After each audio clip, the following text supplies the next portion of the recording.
Thank you. माननीय सदस्य श्री अखिलेश यादव जी।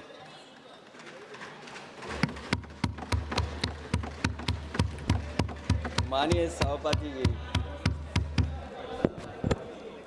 अभी बोलूँगा मैं। मैं बताऊँगा, मैं उस पर ही बोलूँगा। माननीय सभापति, मैं धन्यवाद देता हूँ आपको कि आपने मुझे बहुत महत्वपूर्ण विषय पे बोलने का मुझे मौका दिया।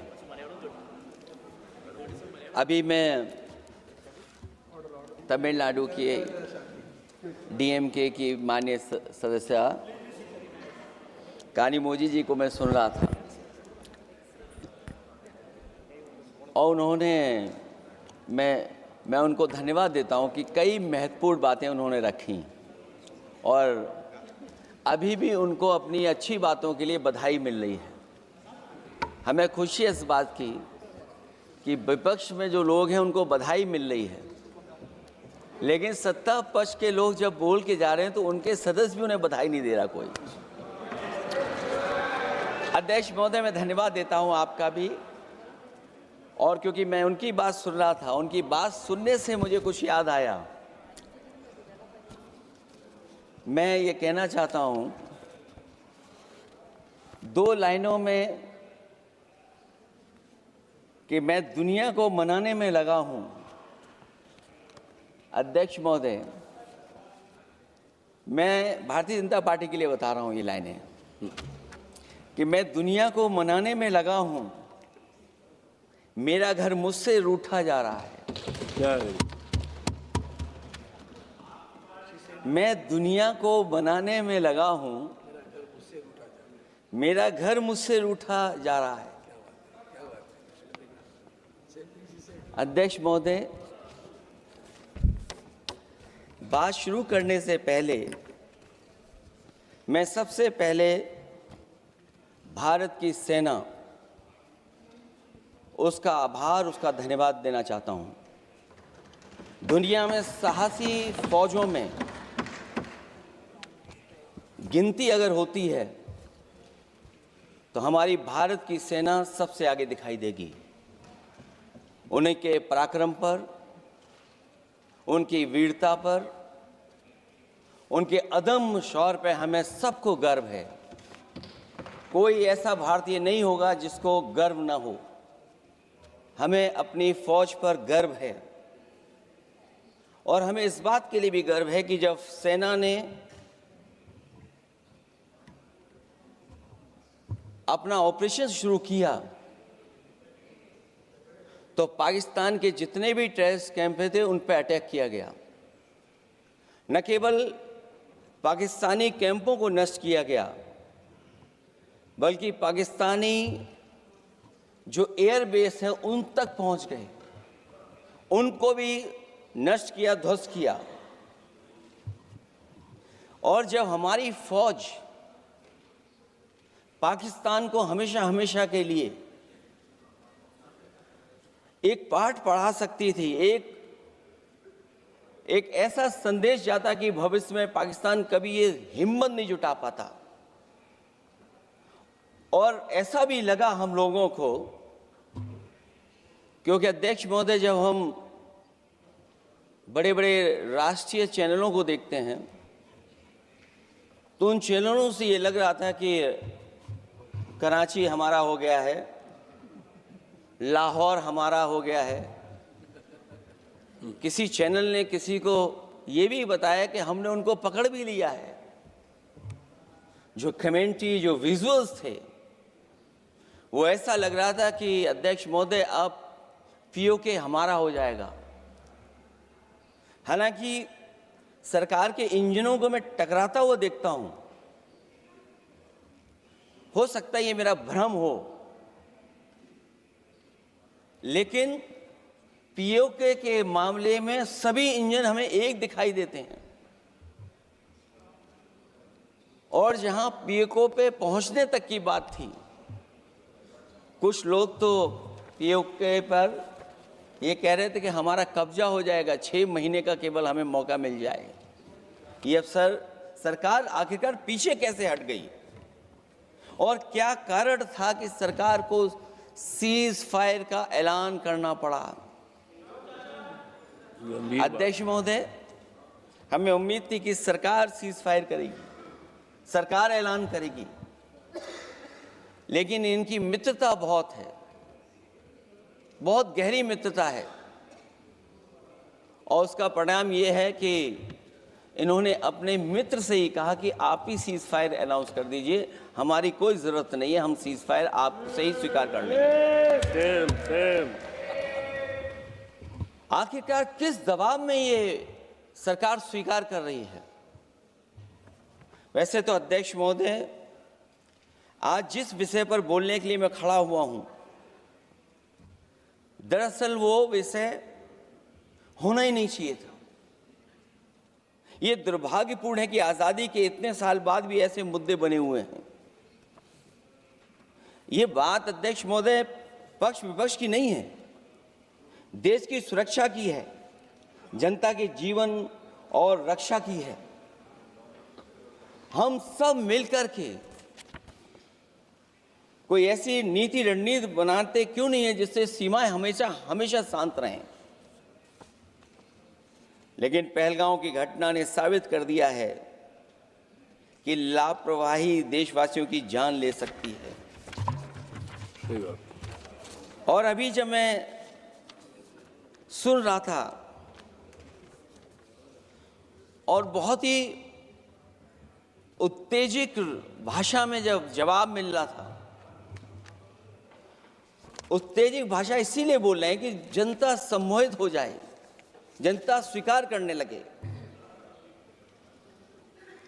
लेकिन सच्चाई ये नहीं है। आप कितना भी उत्तेजित बोलें, देश की जनता समझ रही है।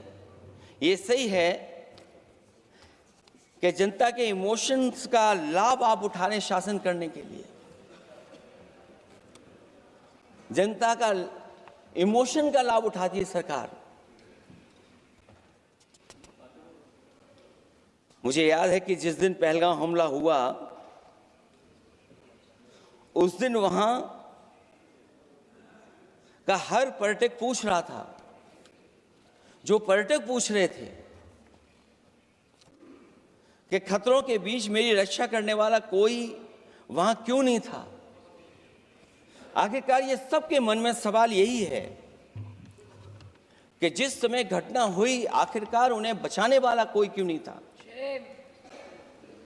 और जो सरकार ये दावा करती है, 370 के बाद ये कहा सरकार ने कि भविष्य में कोई आतंकवादी घटना नहीं होगी, वहां टूरिज्म बढ़ेगा। जितने लोग वहां गए वो सरकार के भरोसे पे गए थे, वो सरकार के आश्वासन पे गए थे। और आखिरकार सिक्योरिटी लैब्स की जिम्मेदारी कौन लेगा? अध्यक्ष महोदय, सबसे बड़ा सवाल यही है कि सिक्योरिटी लैब्स का रिस्पॉन्सिबल कौन होगा, वो जिम्मेदारी कौन लेगा? और ये जो पहलगांव की घटना हमारे इंटेलिजेंस फेलियर की वजह से है। उन्हें मैदान को खुला छोड़ दिया। वो सरकार जानती होगी कि कितना समय लगा होगा फोर्सेस को आने में। आखिरकार वो जिम्मेदारी किसकी है? और फिर सरकार को ये जरूर बताना चाहिए कि सरकार क्या क्या कदम उठा रही है कि भविष्य में ऐसी घटना ना हो। क्योंकि पहलगांव से पहले पुलवामा भी हुई, और पुलवामा में भी यही बात रखी गई थी कि इंटेलिजेंस फेलियर है। उस समय भी किसकी जिम्मेदारी थी इंटेलिजेंस फेलियर की? किसी को नहीं पता। और अगर इंटेलिजेंस फेलियर पहले था तो पहलगांव में भी वही इंटेलिजेंस फेलियर हम लोगों को और पूरी देश की जनता जानती है। आखिरकार जिम्मेदारी किसकी बनती है? जो लोग बड़ी बड़ी बातें कर करके चले गए, कम से कम देश के सामने एक सबसे महत्वपूर्ण सवाल, उसका जवाब सरकार की तरफ से आना चाहिए क्योंकि हमारी सीमा पर जो सुरक्षा है, जो रक्षा करने वाले हमारे सेना के लोग हैं, वो हमारी सीमाएं सुरक्षित रखते हैं। लेकिन हमारे भारत का क्षेत्रफल क्या है, और सरकार को कम से कम ये जानकारी देनी चाहिए सदन को, देश की जनता को, कि जिस समय सरकार में ये भारतीय जनता पार्टी आई है और आज जब हम सदन में चर्चा कर रहे हैं, तो हमारे भारत का क्षेत्रफल क्या है। कम से कम क्षेत्रफल पता होना चाहिए, क्योंकि जब हम सवाल पूछते हैं, और जो सवाल पर्यटक पूछ रहे थे कि कुछ ऐसे लोगों को सरकार की ओर से चारों तरफ से चाक चौबंद सुरक्षा घेरा क्यों दिया जाता है, वो जो बाद में ठग साबित होते हैं, जो हमारी रक्षा क्यों नहीं की गई। पहलगाम के दूसरे दिन की जिस तरह की राजनीतिक कार्टून, क्योंकि जिस तरह का लाभ लेना चाहते हैं भारतीय जनता पार्टी के लोग, हम सब ने देखा कि पहलगाम के दूसरे दिन ही जिस तरह का राजनीतिक कार्टून भाजपा के ऑफिशियल हैंडल से पब्लिश किया गया और हमारे द्वारा घोर आपत्ति किए जाने पर हटाया गया, उसने साबित कर दिया कि भाजपा के लोग भी जानते हैं कि दुख की इस घड़ी में उन्होंने देश की भावनाओं के साथ बेहद शर्मनाक खिलवाड़ किया है। भाजपा बताए कि ऐसे संवेदनहीन लोगों के खिलाफ उन्होंने क्या कार्रवाई की है। ये अति गंभीर प्रश्न है कि जिन्होंने अपनों को खोया है, उन पर दबाव डाल करके बयान भले बदलवा दिए जाएं, लेकिन भाजपा याद रखें, बयान बदलवाने से सच नहीं बदल जाता है। पहलगांव के शहीद सैनिक की पत्नी द्वारा देश हित में शांति और सौहार्द की अपील करने पर उनसे जिस तरह का दुर्व्यवहार और उपशब्द कहे गए, उससे हर महिला और सच्चा देश प्रेमी बहुत दुखी है, आहत और शर्मिंदा हुआ है। ये सब जानते हैं कि किन लोगों की हरकत थी। इस संदर्भ में और परिप्रेक्ष्य में हमने महिला आयोग को पुरजोर अपील की थी कि वो नारी की गरिमा के विरुद्ध गलत बयानी करने वालों के खिलाफ केवल शाब्दिक औपचारिकताएं न निभाएं और बल्कि सही से कार्रवाई करें, लेकिन उस पर भी कुछ नहीं किया सरकार ने। पहलगाम की पीड़ित महिलाओं के बारे में कहे गए बयान के लिए निंदनीय शब्द से निंदनीय शब्द तक को आपत्ति होगी। नारी वंदन की जगह नारी का अपमान, निंदा और हर संभव शोषण उत्पीड़न करना ही भाजपा का असली चेहरा है, जो बेहद शर्मनाक है। पहलगाम में हुए आतंकवादी हमले के जवाब में एलजी साहब ने कहा कि वो इंटेलिजेंस फेलियर है, लेकिन यह नहीं बताया कि फेलियर क्यों हुआ है। अध्यक्ष महोदय, मैं उम्मीद करता हूं कि सरकार का ये जवाब जरूर आए कि फेलियर क्यों हुआ है। ऑपरेशन सिंदूर के नाम पर जो प्रचार किया गया वो भी निंदनीय है। सच तो यह है कि ऑपरेशन सिंदूर का होना ही सरकार की विफलता का प्रतीक है। इससे बड़ी विफलता सरकार की कोई नहीं हो सकती कि अध्यक्ष महोदय हम और आप सब मिल करके बैठ करके सिंदूर ऑपरेशन पर बहस करें, चर्चा करें। ऑपरेशन सिंदूर के दौरान विदेशी लोगों ने दावा किया कि उन्होंने उसे रुकवाया है। ये बात कई बार माननीय सदस्यों की तरफ से आई है कि आखिरकार किसने रुकवाया। हमसे हमारी संप्रभुता खंडित हुई है। संप्रभुता ही स्वतंत्रता की सुनिश्चित करती है। इधर आज़ादी के अमृतकाल का ढिंढोरा पीटा जा रहा है, उधर हमारी इंटीग्रिटी को चुनौती दी जा रही है। देश की विदेश नीति पूरी तरह फेल है। ऑपरेशन सिंदूर और पहलगांव की घटना पर दुनिया के किसी भी देश ने हमारा साथ नहीं दिया। ये हमारी विदेश नीति का संकट काल है। हमारे पड़ोसी देश या तो अतिक्रमण कर रहे हैं या हमारे साथ नहीं खड़े हैं। और अध्यक्ष महोदय, जो हमारे मंत्री जी हैं, जिनका क्षेत्र बिल्कुल सीमा पर है, उनसे बेहतर कोई नहीं जानता होगा कि आखिरकार पड़ोसी देश कितना हमारी सीमाओं पर अतिक्रमण कर रहा है। गंभीर नहीं है। समाजवादियों ने हमेशा देश की सरकारों को चिताया है कि असली चुनौती और प्रतिद्वंद्विता किस देश से है, कौन पूर्वोत्तर की सीमाओं में इंक्रोचमेंट कर रहा है। सरकार को ऐसे मामलों में साहस और समझदारी से काम लेना होगा, सीमाओं से समझौता नहीं करना चाहिए। आज सरहदों के साथ देश के कारोबार को भी चुनौती मिल रही है। सरकार को आगे बढ़कर के उसका समाधान करना है, 2 कदम पीछे करने नहीं है।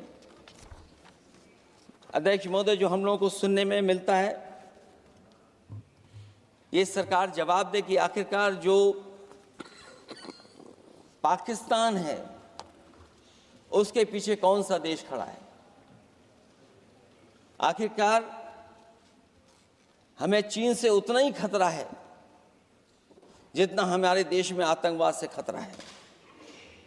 सरकार की जो नीतियां हैं, सरकार के जो फैसले हैं, वो कहीं न कहीं ऐसे हैं जो हमारा सीमाओं का अतिक्रमण कर रहा है, उसी की व्यापारिक गतिविधियों में मदद करने का काम करते हैं। सरकार को अपनी आर्थिक नीतियों के लिए गंभीरता से पुनर्विचार करना होगा। हमारा व्यापार कारोबार मजबूत होगा तो कोई हमें चुनौती नहीं दे पाएगा। बात केवल $1 ट्रिलियन की नहीं, बल्कि देश की सुरक्षा और आत्मनिर्भरता की होनी चाहिए। एक तरफ स्वदेशी की नीति को इस प्रकार सरकार ने ताक पर फ्री ट्रेड की बात की है, तो दूसरी तरफ मैन्युफैक्चरिंग की जगह देश को ट्रेडर कंट्री बनाकर छोड़ दिया है। यही देश के बेरोजगारी की वजह भी है। ट्रेडर्स की मुनाफाखोरी और चंदा वसूली की वजह से महंगाई बढ़ रही है। आर्थिक मामलों में ये सरकार पूरी तरह फेल हो चुकी है। भ्रष्टाचार के कारण हर जगह सड़कें और पुल ध्वस्त हो रहे हैं, टंकियां गिर रही हैं और करप्शन जगह जगह लीक होकर के टपक रहा है। मैं ये ज़रूर कहना चाहूँगा इस समय पर कि कुल मिलाकर सरकार को अपनी राजनीतिक, आर्थिक और सामाजिक नीतियों के लिए एफआईआर जरूर करना चाहिए। सरकार को अपनी राजनीतिक, आर्थिक और सामाजिक नीतियों के लिए एफआईआर लाने की ज़रूरत है। वो हर बार ये कहकर नहीं बच सकती कि चूक हुई है, क्योंकि हर बार सरकार ये कोशिश करती है कि इन घटनाओं से बच जाएं हम, केवल चूक कहकर करके। केवल हमारी सीमाएं जो पाकिस्तान से जुड़ी हैं, वहाँ तो आतंकवाद का हमेशा खतरा ही रहता है, लेकिन जो दूसरी सीमाएं हमारे देश की जुड़ी हुई हैं, उनसे भी हमारे देश को लगातार खतरा बढ़ता चला रहा है।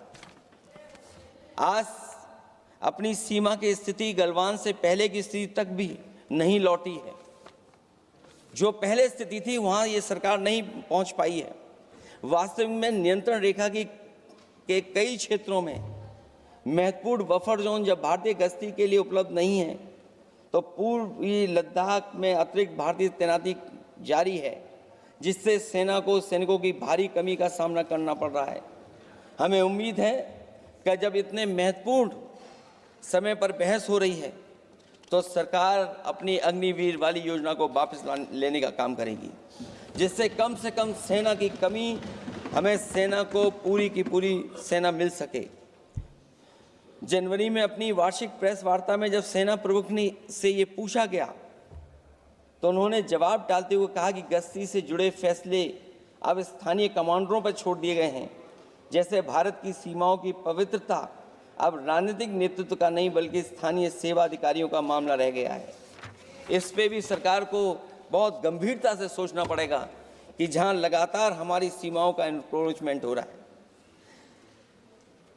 चीन ने भारतीय वाहन निर्माताओं के लिए आवश्यक दुर्लभ खनिजों की आपूर्ति रोक दी है। सुना है कि बुलेट ट्रेन प्रोजेक्ट के लिए सुरंग खोदने वाली मशीनें, डीएपी जैसे उर्वरक और यहाँ तक कि कई बड़ी कंपनियों की रणनीति के तहत उनकी सप्लाई रोकने का काम किया है।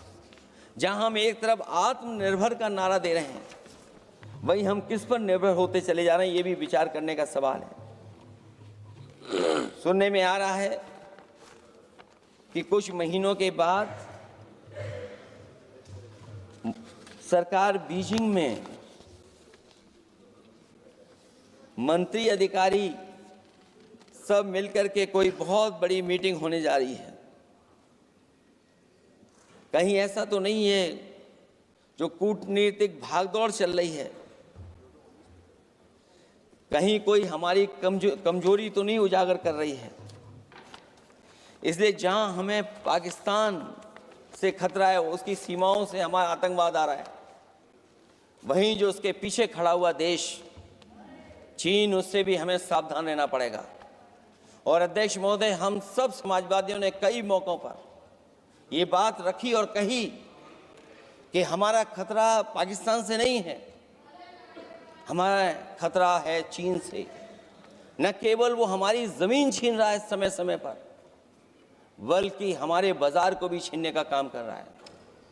इस सरकार को कहीं न कहीं आतंकवाद को और पाकिस्तान को लगाम लगाने के लिए 10 या 15 साल का ऐसा फैसला लेना चाहिए जिससे कि वहां से हमारा कारोबार कम होता चला जाए। और अगर हमारा देश महोदय कारोबार कम नहीं होगा तो हम अपने देश को आत्मनिर्भर भी नहीं बना पाएंगे। ये जो आत्मनिर्भर का नारा है, कहीं ऐसा तो नहीं है नारा कुछ व्यापारियों को लाभ पहुंचाने के लिए हो रहा हो? क्या व्यापार और राजनीति का संबंध ऐसा हो सकता है कि दोनों एक दूसरे का लाभ उठाएं? और याद रखें कि अगर हमें पाकिस्तान से खतरा है तो चीन राक्षस है, वो हमारी जमीन और हमारी बाजार दोनों छीन लेगा। मैं अंत में अपनी बात खत्म करने से पहले मैं कुछ सुझाव देना चाहता हूं। और मुझे याद है जब पिछली बार चीन से सवाल खड़ा हुआ था, ये सरकार पता नहीं कैसा फैसला लेती है। और मैं अभी विदेश मंत्री जी को जब सुन रहा था तो विदेश मंत्री जी ये कह रहे थे कि जो इंफ्रास्ट्रक्चर बन रहा है वो हमारा बहुत अच्छा इंफ्रास्ट्रक्चर बन रहा है। हम पुल अच्छे बना रहे हैं, हम सड़कें अच्छी बना रहे हैं, हम ब्रिजेस अच्छे बना रहे हैं। क्या ये सच्चाई है कि जिस तरह का चीन अपने सीमा पर इंफ्रास्ट्रक्चर बना रहा है, क्या उससे बेहतर इंफ्रास्ट्रक्चर हमारा बन रहा है? इसका जवाब जरूर सरकार दे। वहीं जहां हमारे डिफेंस को स्ट्रेंथन जितना हम करेंगे उतनी हमारी नेशनल सिक्योरिटी स्ट्रेंथन होगी। ये जो बजट लगातार कम होता चला जा रहा है, इस बजट को बढ़ाना चाहिए और कम से कम जीडीपी का 3% बजट डिफेंस का होना चाहिए। और जो बजट डिफेंस का हो वो नॉन लैप्सेबल हो, मॉडर्नाइजेशन के लिए फंड हो जिससे कि लैप्स ना करे और हमारी रिसर्च एंड डेवलपमेंट लगातार चलता रहे। जो हमें कई बार आश्वासन मिलता है कि टेक्नोलॉजी ट्रांसफ़र भी हो जाएगा, आखिरकार टेक्नोलॉजी ट्रांसफ़र के लिए हमें वर्षों क्यों इंतज़ार करना पड़ता है? आखिरकार इसका जिम्मेदारी कौन लेगा? जो डिफेंस प्रोक्योरमेंट है हमारा, वो डिफेंस प्रोक्योरमेंट आखिरकार क्यों नहीं होता है? जहां सरकार समय समय पर डिफेंस एक्सपो के नाम पर न केवल भारत बल्कि दुनिया से ये कहती है कि हमारे यहाँ इन्वेस्टमेंट करें। आखिरकार डिफेंस एक्सपो के इन्वेस्टमेंट के कार्यक्रम के बाद कितना डिफेंस सेक्टर में इन्वेस्टमेंट आया है, और साथ ही साथ जब आत्मनिर्भर की बात हो तो हमारे देश की अपनी रक्षा करने के लिए हमारे अपने लोग क्यों नहीं तैयार हो रहे हैं? यह सरकार इतना क्यों नहीं जोखिम उठा रही कि हम खुद तैयार हों उन चीज़ों को बनाने के लिए? इसलिए मैं एक बार फिर ये कहता हूं कि जहां पर सेना ने बहुत बहादुरी के साथ, अपने पराक्रम के साथ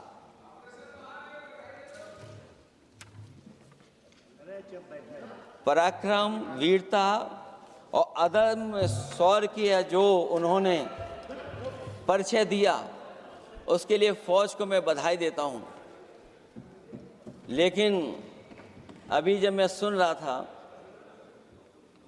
ये जो अभी आतंकवादी मारे गए हैं, आतंकवादी मारे जाते हैं, हम सब पक्ष में हैं, लेकिन हर जगह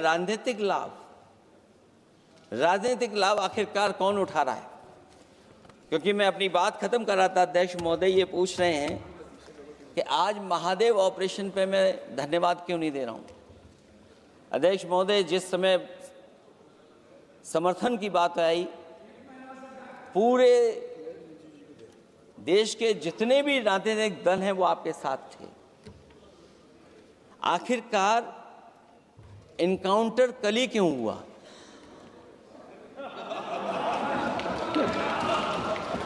और अध्यक्ष महोदय, फिर वही बात मैं दोहराऊं जिसकी वजह से पहलगांव हुआ, जिसकी वजह से पुलवामा हुआ। अगर ये इतना ही टेक्नोलॉजी और इन सब चीज़ों को समझते हैं और जानते हैं, इतना ही टेक्नोलॉजी और इन चीज़ों को सब समझते हैं, तो आखिरकार अध्यक्ष महोदय, पुलवामा में जो गाड़ी में RDX आया, वो गाड़ी आज तक क्यों नहीं पकड़ी गई? और शायद भारतीय जनता पार्टी के लोग ये जानते होंगे कि बहुत सारे विभाग सरकार के होते हैं, सैटेलाइट इमेजेस देते हैं। अगर आज भी भारतीय जनता पार्टी चाहे तो पुलवामा में जो गाड़ी आई है, सैटेलाइट इमेजेस से वो पता कर सकती है कि वो किस रास्ते से वो गाड़ी आई थी। आप हिम्मत क्यों नहीं जुटा पा रहे हैं उसके लिए? और फिर पहलगांव में किसी भी दल ने आपके साथ किसी तरह की राजनीतिक बातचीत नहीं की, लेकिन राजनीतिक लाभ आपने कांग्रेस पार्टी से भी उठाने की कोशिश की, हमारे से भी उठाने की कोशिश की। अगर डेलीगेशन भेजना ही था आपको तो पॉलिटिकल पार्टीज तय करती हैं, आप नहीं तय कर सकते। ये राजनीति कौन कर रहा है? और फिर अध्यक्ष महोदय, राजनीति करने वाले वो लोग जो अपने चुनावी भाषण में कह रहे थे कि POK हम 6 महीने में ले लेंगे, हम अक्साई चिन्ह ले लेंगे। इसीलिए मैंने सवाल पूछा अध्यक्ष महोदय सरकार से कि जिस समय सरकार में भारतीय जनता पार्टी आई, उस समय भारत का क्षेत्रफल क्या था और भारत का क्षेत्रफल आज क्या है? क्या 5 फिंगर्स, पेंगोंग लेक, गलवान घाटी, रजांगला, उसका जवाब किसके पास है? सरकार के पास है क्या कि नहीं है? और मैं आज अध्यक्ष महोदय कहता हूं, हम वॉर के खिलाफ हैं, हम वॉर नहीं चाहते हैं, लेकिन सीमा पर शांति रहे, हमारा कोई इंक्रोचमेंट नहीं करे। झगड़ा मैं आज भी कहता हूं, ये लड़ाई आपको, जो लड़ाई हुई है वो पाकिस्तान से आप नहीं लड़े हैं। अध्यक्ष महोदय, आप कितना भी छिपना चाहोगे, छिपाना चाहोगे, कोई भी स्वीकार नहीं करेगा। ये जो लड़ाई लड़ी गई है, ये आपको चीन से लड़नी पड़ी थी।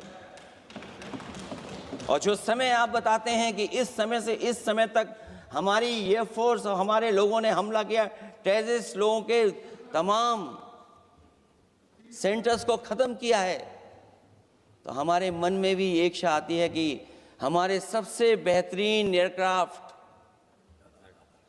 जो नींबू और मिर्च लगा करके जिनकी पूजा की गई थी, वो कितने उड़े थे? हम और सवाल नहीं पूछना चाहते हम आपसे, मैं केवल इतना पूछना चाहता हूं कि जिन एयरक्राफ्टों को नींबू और मिर्च लगाकर के पूजा की गई थी, वो एयरक्राफ्ट कितने उड़े थे? हमें अपनी पूरी एयरफोर्स पे गर्व है। इतने बेहतरीन पायलट किसी के पास नहीं है जितने बेहतरीन पायलट हमारे पास हैं। और हम समाजवादी वो लोग हैं जिन्होंने ऐसा इंफ्रास्ट्रक्चर सड़कों का बनाया था कि अगर कभी इमरजेंसी हो तो आपका एयरक्राफ्ट वहां पर उतर जाएगा। और देश में पहली बार सुकोई, मिराज और हरकुलस अगर किसी ने सड़क पर उतारे थे तो वो समाजवादी पार्टी और हम लोगों ने सड़क पर उतारने का काम किया था।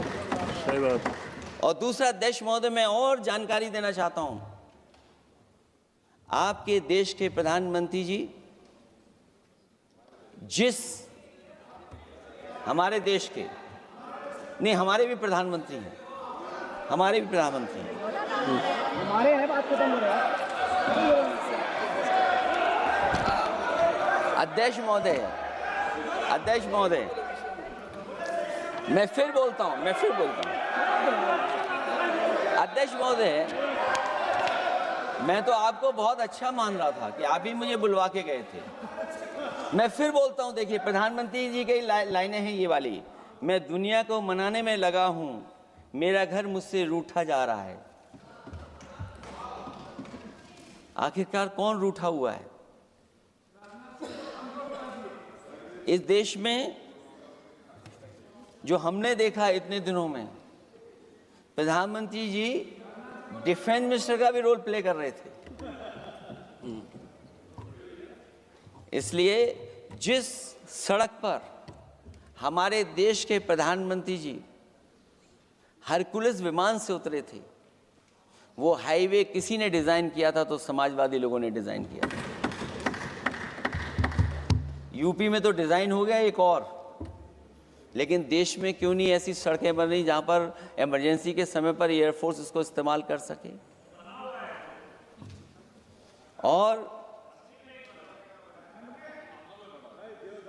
और बनाइए, मैं तो कहूंगा कि और बनाइए, मैं तो कह रहा हूं। और जिस तरीके से हमारी सेना ने जो मुकाबला किया है, सीज फायर के बाद भी ड्रोन आ रहे थे, ये भी सरकार को स्वीकार करना पड़ेगा। आखिरकार सवाल ये है हमारा कि सीज फायर किसके दबाव में किया है और सीज फायर क्यों किया जब हमारी फौज पीको को भी ले लेती और पाकिस्तान के भी।